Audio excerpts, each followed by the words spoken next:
The number of insults I received after that AFCON semi-final between Nigeria and South Africa, I've never received them in my life. I mean, just look at this. Thank goodness you covered your mouth while saying this because the order was heavy to bear. Jesus. You have been utterly confused and disappointed. You go root in jail. And people are legit threatening to take down my TikTok account because of that clip. Unfortunately, South Africa failed to get the job done in that match. The responsibility now falls on you, Cote d'Ivoire, to do the needful in the final. It's in your home, it's your trophy. Do not allow Nigeria to take it from you. So the AFCON Cup of Nations semi-final between Nigeria and South Africa was really fun to watch. Even when I watched it, it was a roller coaster of emotions. The tension was really palpable. It was like a movie, like it felt scripted sometimes. Of course, the match went on to end in a 1-1 draw, after which Nigeria would go on to win South Africa on penalties. One thing I found very funny about this match is that Nigeria was leading South Africa for the longest time, and the South African team was still very calm, very collected. They were just playing their ball, even when they were under pressure. But immediately South Africa equalized, Nigerian team fell into instant despair. Everybody in the Nigerian team was just like this.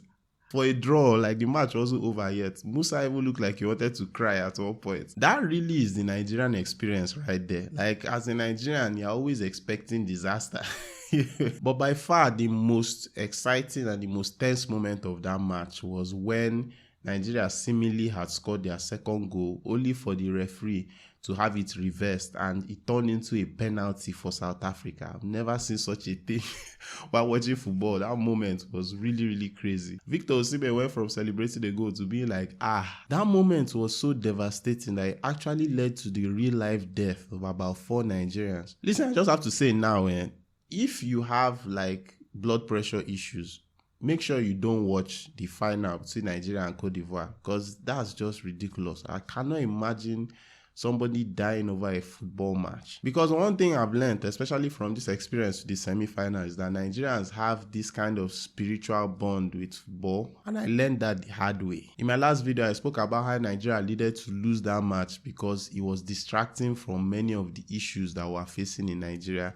And a clip I made of that on TikTok as of today has over 40,000 plays, and many comments, of which many of them were insults. It seems many Nigerians could not tell the sarcasm in that clip. I mean, I like football as much as the next Nigerian, but I don't think it's something worth losing your life for, even losing a TikTok account for, because there's a lot about Nigeria and the African Cup of Nations that doesn't really make any much sense to me. I mean, I covered a lot of it in my last video, and for some reason the Nigerian government is trying to use the Nigerian team as propaganda, in support of the administration. I've never seen such a thing. I mean, the AFCON semi-final, Nigerian Vice President Shettima actually went to watch that match.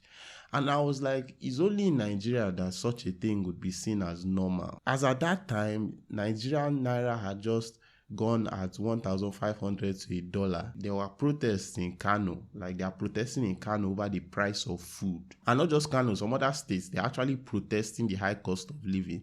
And the vice president traveled to Cote d'Ivoire to watch the semi-final match because Nigeria was in there. If it was any other country, they would be calling for the resignation of that person, whoever it was. But of course, this is Nigeria, where sometimes the mundane is taken as the most logical. Despite everything that is happening, that a vice president will actually take the time out to go and watch a match, a football match, it really blows my mind. It seems trivial, but it really blows my mind. I imagine that in the AFCON final that Tinubu is going to be there in person, ready to take the glory of the Nigerian team if they win that final. And that is why I'm calling on you, Cote d'Ivoire, to make sure that you beat Nigeria and save us from ourselves. I feel like Nigeria, we really need this wake-up call that things are not going as they should. By the way, Cote d'Ivoire, you guys have done a fantastic job of hosting the tournament. Like, it was really beautiful and everything went well. The refereeing was top-notch, especially.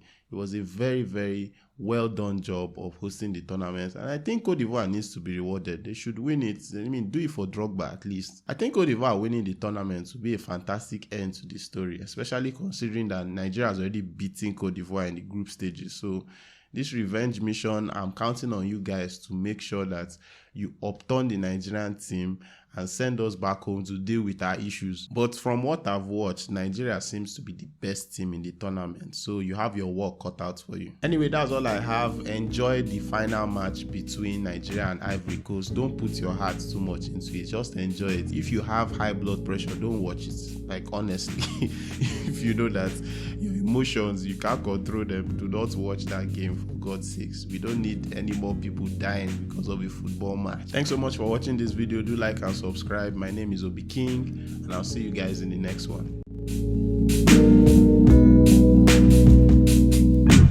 If you enjoyed this video, click on this next one. I'm sure you're going to enjoy it. 100% guaranteed.